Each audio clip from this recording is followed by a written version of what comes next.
On a chilly September morning in 1982, the heart of a Pennsylvania community froze. 14 lives were shattered in a single night, 13 of them lost forever. One man, George Banks, stood at the center of it all, a father, a lover, and a murderer. To understand what happened that night, we have to go back to the mind of a man who once dreamed of respect, but found only resentment. Former co-worker reenactment. George wasn't the kind of man you'd pick out of a crowd. He worked hard, but there was always something off, like he carried anger he couldn't name.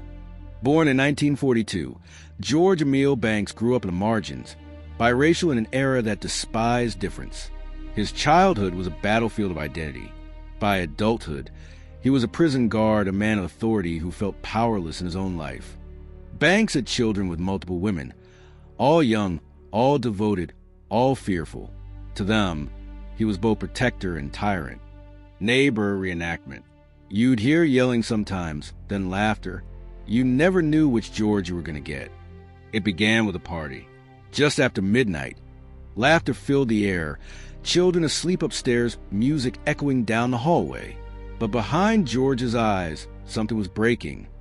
Banks sits at the table, clutching a beer. He stares at a photo of his children, mixed-race faces smiling back at him. The laughter around him fades to static. Delusional, paranoid, he believed the world was plotting against him, that society would never accept his children. He told friends, they'd rather see my kids dead than mix.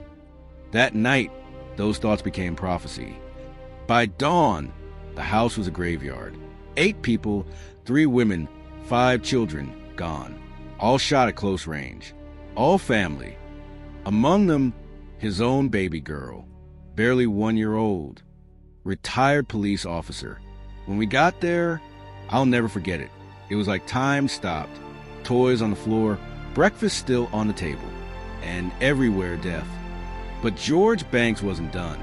He stepped out of that house and into the streets as if possessed, a soldier in a war only he could see.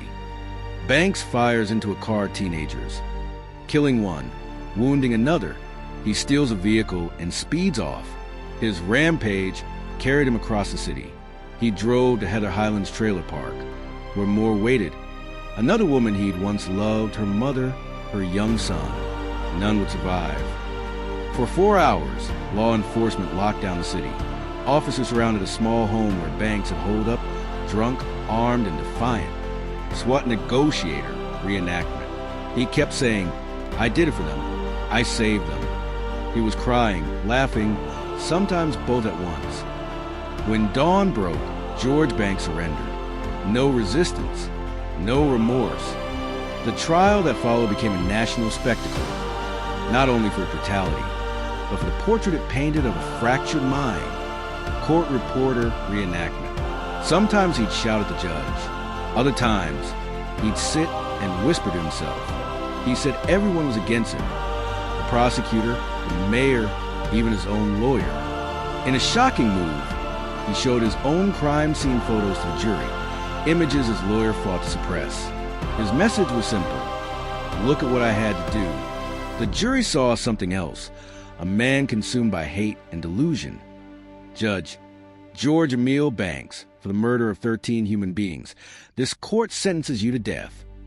But death, for George Banks, was not the end. Behind bars, his mental state deteriorated.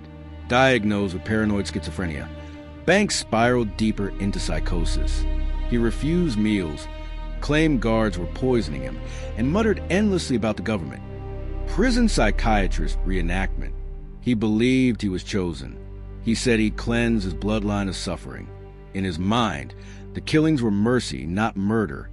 Years of appeals followed, and then a verdict that outraged survivors. Doctor declared him unfit for execution. The state could not kill a man who no longer understood death. Survivor reenactment. What's the point of justice if it stops halfway? He killed children, his own, and now we pay for him to live. The law said mercy.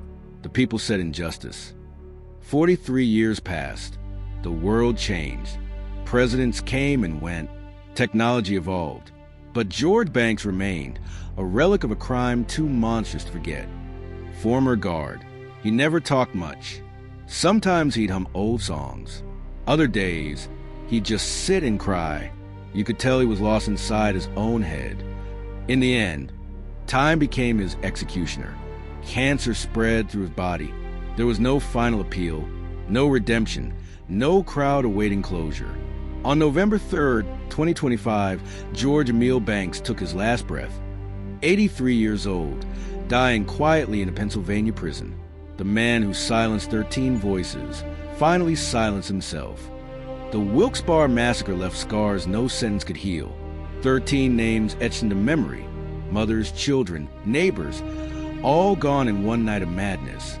It changed how Pennsylvania handled capital punishment and mental competency. The question wasn't just, why did he kill? But how do we punish someone who's already lost their mind? The case remains a haunting study in the balance between justice and mercy, between punishment and madness. They never saw justice in the courtroom, but time has a way of settling its own scores. For 43 years, George Banks lived with the ghosts he created. He escaped the noose, but not the weight of his crimes. Alone, forgotten, and ravaged by disease, his end was quiet, the opposite of the horror he unleashed. In the end, justice isn't always loud. Sometimes it's the silence that answers. Whatever a man sows, that he will reap. Don't forget to like and subscribe to this channel for more true crime stories.